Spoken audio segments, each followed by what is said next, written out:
ஆண்டவரும் இரட்சகருமாகிய இயேசு கிறிஸ்துவின் நாமத்திலே இந்த கால வேளையிலே நாம் ஒரு வேத வசனத்தை வாசித்து நாம் ஜெபிக்க போகிறோம்.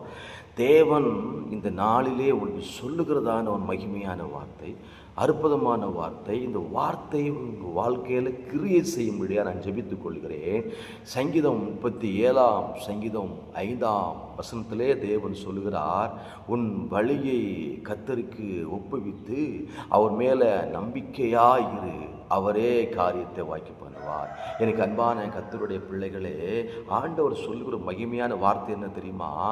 தேவன் உங்கள் காரியத்தை வாய்க்க பண்ணுவார். ஏதோ ஒரு காரியத்துக்காக நீங்கள் எதிர்பார்ப்போடு இருக்கிறீங்க, ஏதோ ஒரு காரியத்துக்காக நீங்கள் ஆவலோடு காத்திருக்கிறீங்க. இத்தனை வருஷம் நீங்கள் காத்திருந்தீங்க, ஆனால் நிறைவேறலை. பல மாதங்கள் காத்திருந்தீங்க, நிறைவேறலை. ஆனால் ஆண்டவர் இந்த நாளில் சொல்லுகிறார், உன்னுடைய காரியத்தை அவர் வாய்க்க பண்ணுகிற தேவன் என்று சொல்லுகிறார். அவர் உங்களுடைய காரியத்தை வாய்க்க பண்ணணும்னா என்ன செய்யணும் தெரியுமா? அவர் மேல் நம்பிக்கையாயிரு, அவரை சார்ந்து கொள்ளுங்க.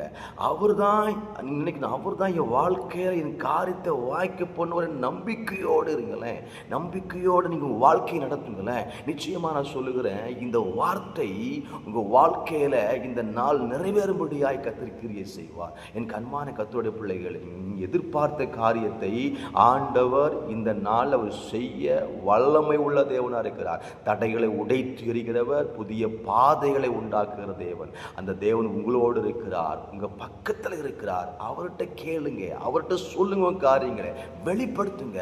கர்த்தரின் வாழ்க்கையில் இந்த நாள் அற்புதங்களை செய்து உங்களை ஆசீர்வதிப்பாராக. ஆமென்.